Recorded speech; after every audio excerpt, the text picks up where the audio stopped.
Bank manager tears up 16-year old black girl's college check, unaware that her mother is a millionaire CEO. Tearing of paper was like the crack of a gunshot within the bank. James Morrison, premium branch manager for the First National Bank, had just shredded a $45,000 check in front of a 16-year-old teen and tossed the shreds into the garbage with the contempt of a person throwing away a piece of paper. "Girl, do you believe I was born yesterday?" James snarled, pulling at his Italian tie and gazing at the young woman with contemptuous eyes.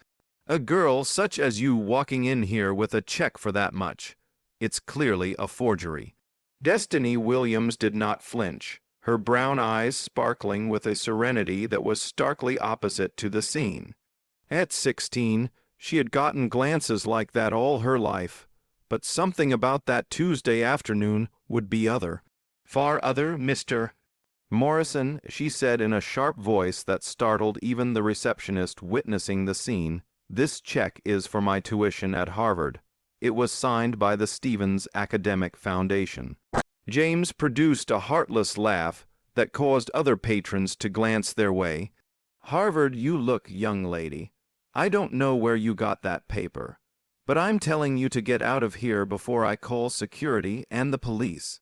James was unaware that 3 weeks prior Destiny became the youngest student accepted into Harvard's preemed program with a scholarship, something that only 5 individuals accomplished each year.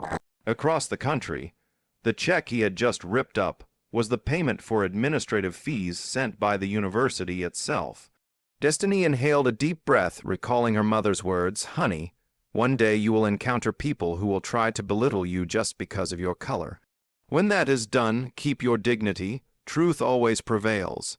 She observed James hide his phone after snapping a photo of the fragments of the check, likely to laugh with his coworkers later at yet another fraud attempt.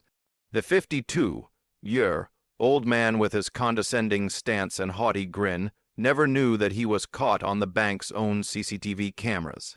"May I see a copy of the security report?" Destiny said peacefully. "Report?" James sneered. "What for? To demonstrate to your cleaning lady mother that you attempted to pull the fast one on the bank." Something icy went through Destiny's eyes. It wasn't rage, it was resolve. "My mother is not a cleaning lady, Mr. Morrison, but even if she was, that would make no difference to my right to be treated with respect." James rolled his eyes and gestured for the security guard to come over. "Escort this girl out, and the next time she appears here, don't let her get beyond the door." As she headed towards the door, Destiny pulled out her cell phone and quickly texted a message. "Mom, I need to speak to you urgently. Exactly what you said could happen has happened, but this time they messed with the wrong daughter." Outside, she stared up at the forbidding bank building, its mirrored windows reflecting the blue afternoon sky. For a moment, any onlooker might have thought she'd lost, but anyone who looked closely would have seen something different in her eyes. It wasn't despair. It was the dangerous hum of someone who'd just been given all the bullets needed for a war the opponent had no idea had commenced. That night, an unprecedented meeting would take place. A meeting which would change not only James Morrison's life, but the very culture of that bank.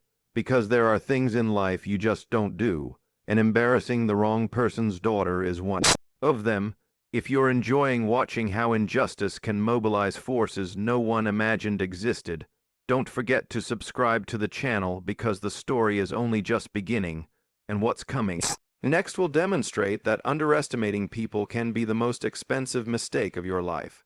2 hours after the event, James Morrison was still chuckling as he displayed his colleagues in breakroom the photo of the ripped pieces of the check. "You should have seen her face when I said I was going to call the police."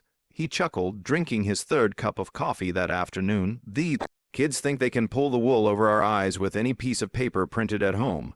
What James didn't realize was that at that very moment, 3 floors up, First National Bank CEO Victoria Chun was taking a call that would turn everything upside down. On the other end of the line, a calm, controlled voice said, "Miss Chun, my daughter was humiliated at your branch today. I have to arrange an emergency meeting." In the meantime, Destiny strolled through downtown streets, phone ringing nonstop. It was her Harvard advisor, Professor Janet Morrison, ironically sharing the same last name as the man who had just shattered her dreams. Destiny, we couldn't process your enrollment. The bank rejected the payment. What happened? There was a misunderstanding, Professor, Destiny said with a calmness that even she couldn't believe. But it will be settled shortly, very shortly. The reason is that Destiny had learned at an early age to keep her cool when under pressure. At the age of 8, while other parents questioned her presence at the private school she had won a scholarship to, she overheard her mother say, "Honey, people will try to make you smaller all your life." But keep in mind, diamonds are created under intense pressure. At age 12, when her teachers questioned her high grades in chemistry, she just worked harder and won the state science fair. At 14, when they told her that a girl of her age and station would never be admitted to Harvard, she worked twice as hard and became the youngest applicant ever admitted to the university's premed program. Now, age 16, she was being put to her greatest test yet. At the back counter, James went on with his routine for his fellow staff. The highlight was when she asked for a safety report. He used a mocking high-pitched voice as if she were some executive who requires official reports. Sarah, the receptionist who had been an onlooker, raised an eyebrow. "James, are you certain the check was counterfeit?" The girl looked very sure of herself. "And Sarah, I've been working in this business for 20 years. James cut in curtly. "I've learned to recognize scammers at first sight. That girl is just another one attempting to exploit the system." What James didn't know was that Sarah had quietly jotted down the incident report number and time. Something about Destiny's integrity had touched her, and she felt this wasn't going to be an easy story to end. 3 blocks away, Destiny walked into a coffee shop and opened her laptop. Her fingers danced on the keyboard as she wrote an email to the Stevens Academic Foundation, describing the events and asking for a duplicate check. But this time, she included an added statement. Please include an official letter of verification and mail it directly to the bank's president. She knew James Morrison would rub his victory in her face for a few hours longer. She would let him bask in this moment of triumph, because when the tempest came, it would be disastrous. At 6:00 p.m., James stepped out of the bank whistling, pleased with himself. He posted a picture on Instagram with a title, "Another Day Safeguarding Our Institution from Fraud Attempts." Constant vigilance. He could not have imagined that this status would be used against him as proof within the next 48 hours. Destiny came home from work at 6:30 p.m. to a modest two-story suburban home, but what no casual witness would ever see were the details. The garden immaculately maintained by a professional landscaper, the discreet but advanced security system, and the 3 vehicles in the garage, including a Tesla Model S that her mother reserved for important meetings. "How was your day, dear?" her mother said, not lifting her head from the papers strewn over the dining table.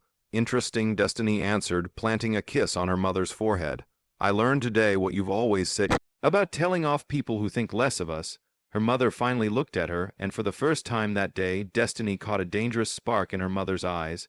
"Oh dear," she said with a smile that didn't reach her eyes, "some things can be learned only the hard way, and something tells me that Mr. James Morrison is about to receive the most expensive education of his life." That night, while James Morrison slept peacefully, dreaming of his next promotion, 2 women worked quietly. One was a 16-year-old teenager typing emails and organizing documents with the precision of a seasoned lawyer. The other was her mother, making calls to people in very high positions and scheduling meetings that would take place before dawn. Each new humiliation James had imposed only strengthened something within Destiny that he couldn't see. A determination inherited genetically and forged by years of overcoming challenges.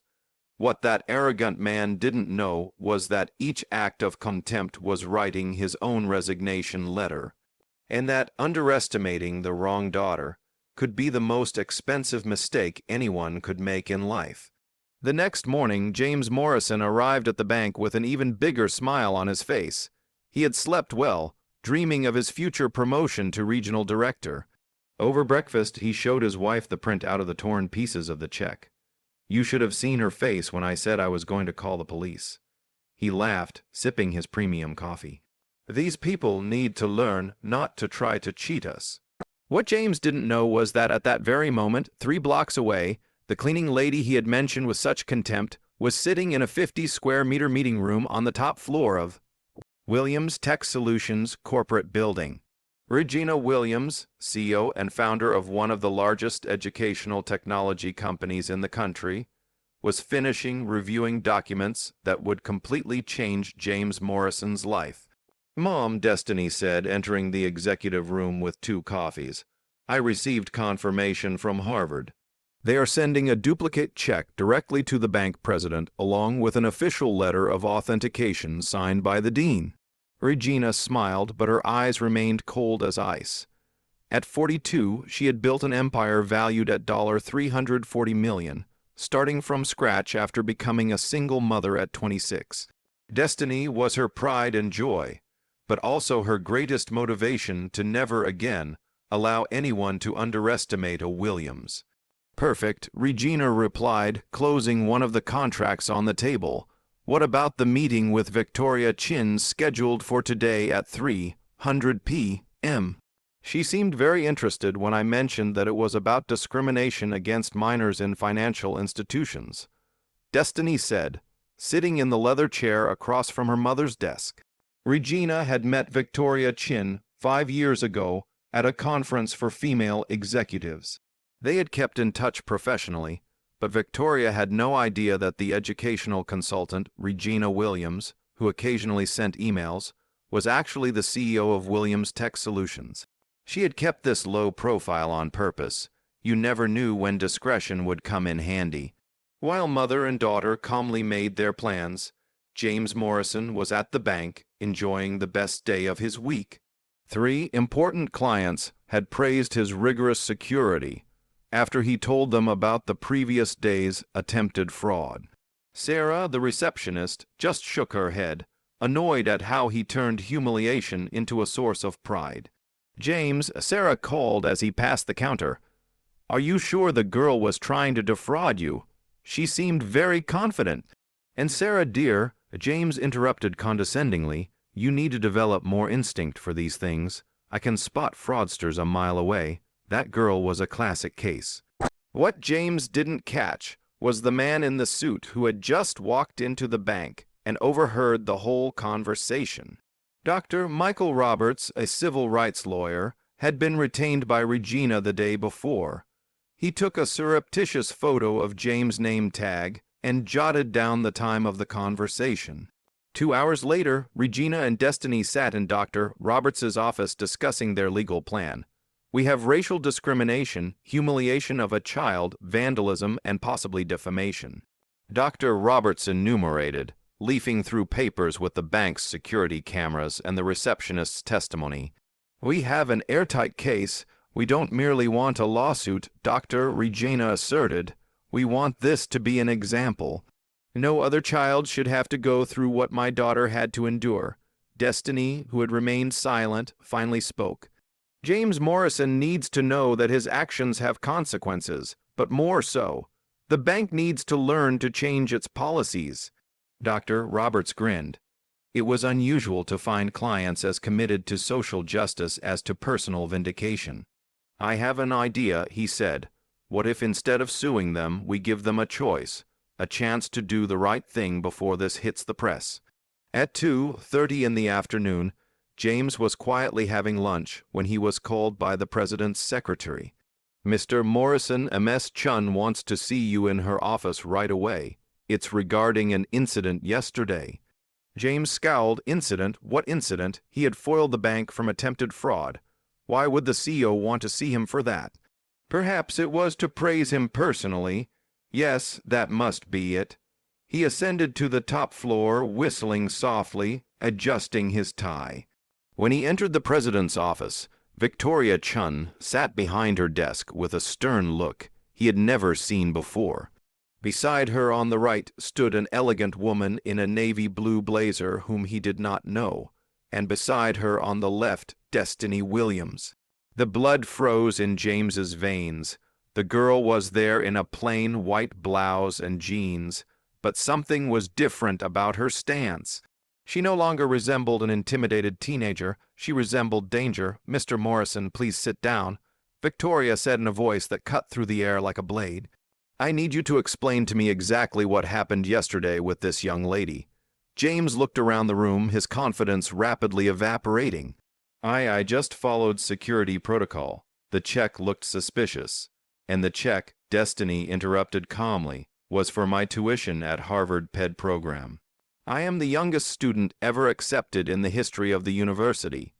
Victoria Chun opened a folder and slid some documents across the table. "These are the proofs of the check's authenticity, sent directly from the Harvard Dean's office, along with a rather unpleasant letter questioning why one of their students was humiliated at our institution." James felt his hands begin to shake. He had made a terrible mistake, but he still didn't fully understand the gravity of the situation. That's when Regina Williams stood up and extended her hand to Victoria Chun. "Victoria, thank you for seeing us so quickly. As I mentioned on the phone, situations like this can become quite problematic if not handled properly." Victoria smiled for the first time since James had entered the room. "Regina, I can't believe your daughter is the young lady in question." "Mr. Morrison," she turned to him with fiery eyes, "you have no idea who you just humiliated, do you?"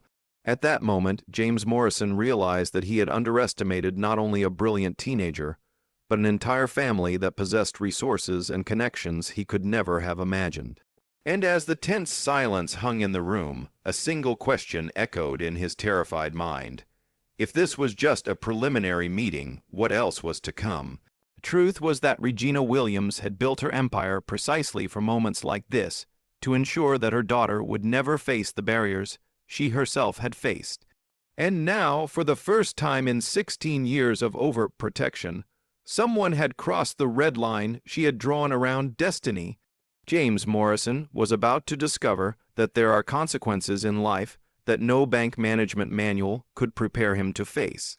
The silence in the room was broken when Victoria Chun turned on the 65-inch monitor on the wall. "Mr. Morrison, before we continue, I'd like you to watch something." The screen showed images from the bank's security cameras from the previous day. James watched in horror as his own performance was replayed in high definition. Him tearing up the check, throwing the pieces in the trash, making dismissive gestures. The audio was crystal clear. "Girl, do you think I was born yesterday?" His own voice echoed through the executive office. "A girl like you coming in here with a check for that amount." James felt cold sweat trickle down his forehead. I didn't know I was being recorded with audio. All of our branches have had a complete monitoring system for 2 years," Victoria replied coldly. "But that's just the beginning." Regina Williams stood up and walked to the panoramic window. "Mr. Morrison, allow me to introduce myself properly. My name is Regina Williams, CEO and founder of Williams Tech Solutions. You may be familiar with our company.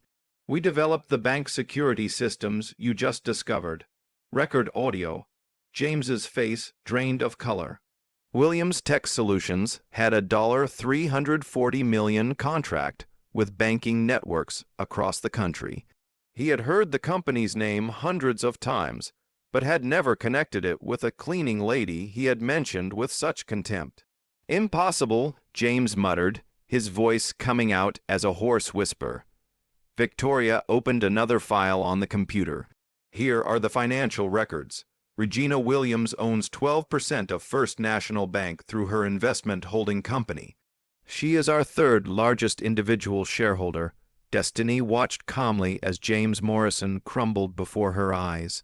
"Mr. Morrison," she said in a calm voice, "I want you to know that your reaction yesterday was nothing new to me.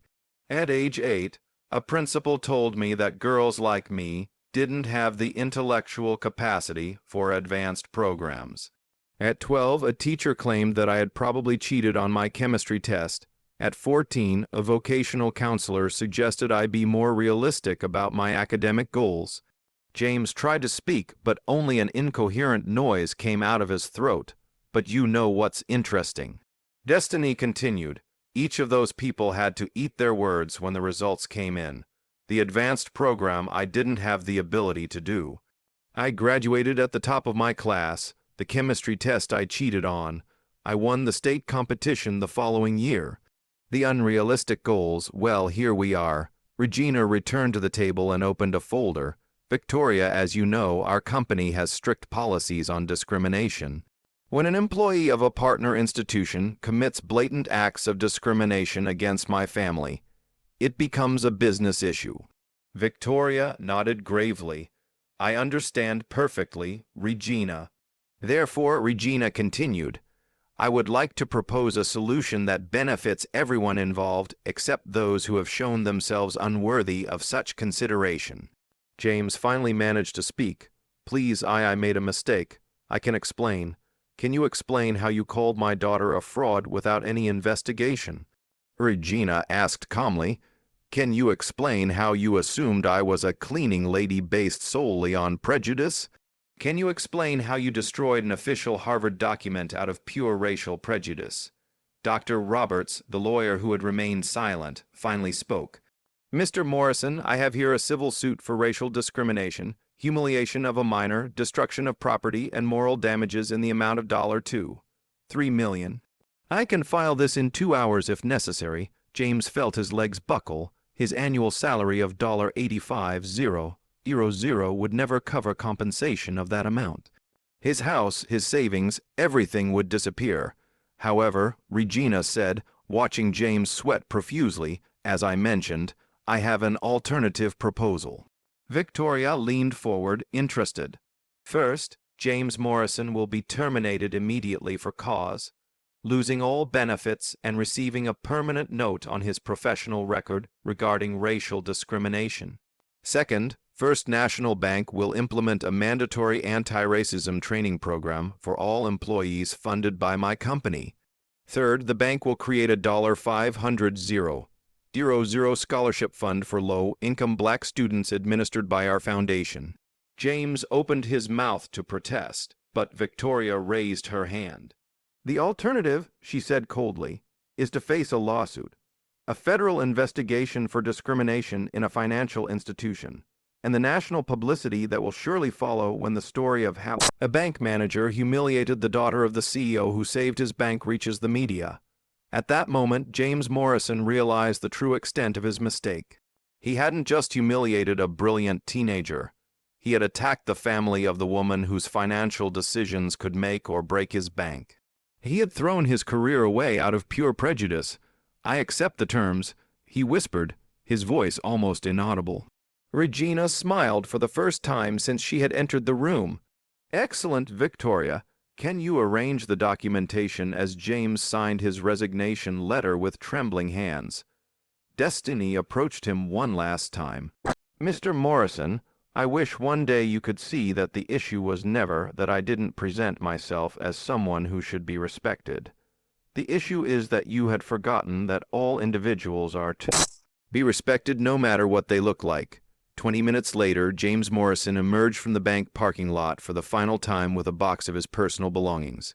Inside was the photograph he had taken of the remnants of the check, now a sour reminder of how prejudice had ruined his career in less than 24 hours. Regina and Destiny were leaving the building when he saw them getting into a Tesla Model S. For the first time, he paid attention to the details he had ignored.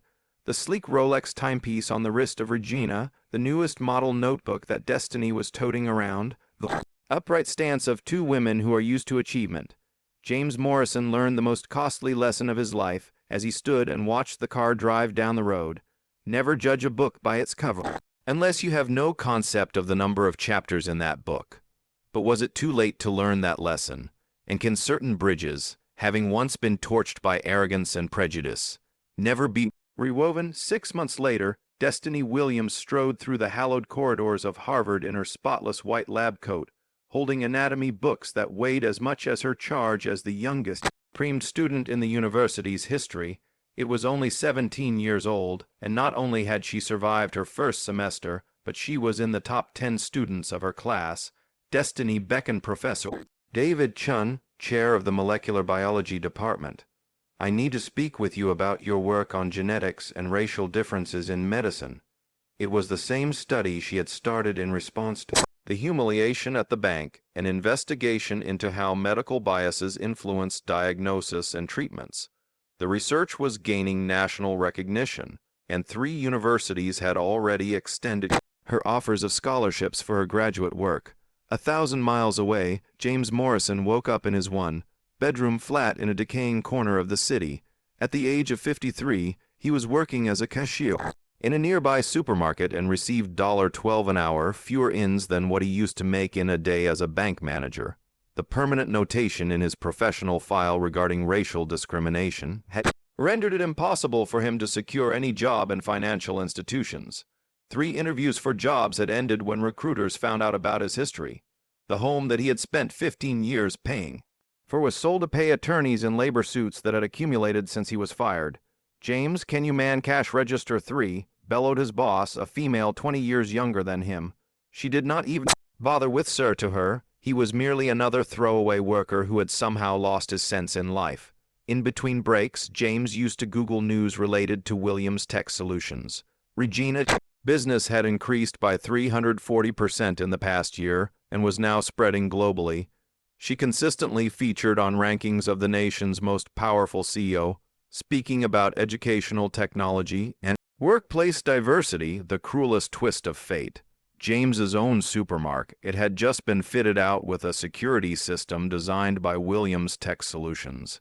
Each time he swiped his card to check in, he quietly noticed the First National Bank logo of the company he had unintentionally played a role in propelling to even higher heights. First National Bank in new hands shaped by Regina's suggested reforms had become a model for financial inclusion nationwide. The Anti-Racism Training Initiative was being researched by other institutions, and the scholarship program had already helped 127 low-income black students. Sarah, the former receptionist who witnessed Destiny's humiliation, now headed the bank's customer service department. Speaking to a business magazine in an interview, she said, "Sometimes someone must pay the price for institutional ignorance so the rest of us can learn." James Morrison showed us in the worst possible way how prejudice can destroy not only innocent lives, but whole careers founded on rotten ground. Victoria Chun, who was the CEO of the bank, had emerged as one of the strongest proponents of diversity within the financial industry. At a gala dinner where she was honored for inclusive leadership, she said, "Sometimes the most profound changes are created out of the most agonizing moments." A 16-year-old girl taught us that it's not only morally reprehensible to judge people by how they look, it's economically foolish. Destiny, who watched the speech online in her Harvard dorm room, smiled as she saw Regina being rewarded with a standing ovation from a crowd of over 500 executives. Her mother had taken a moment of personal injustice and turned it into a national cause for equality. On her desk by her medical books, Destiny had a framed picture, her and Regina on graduation day from high school, grinning in front of the Harvard gate. On the back of the frame, a note, written in cursive to my daughter, who showed me that dignity is priceless and justice has no expiration date. It had been 3 years since that afternoon on the bench. Destiny was in her 3rd year of medical school, training in pediatric cardiology. Her study on racial disparities in medicine had led to changes in procedures in hospitals in 5 states. James Morrison was still working in the supermarket. At 56, he had arthritis in his hands from scanning so many products.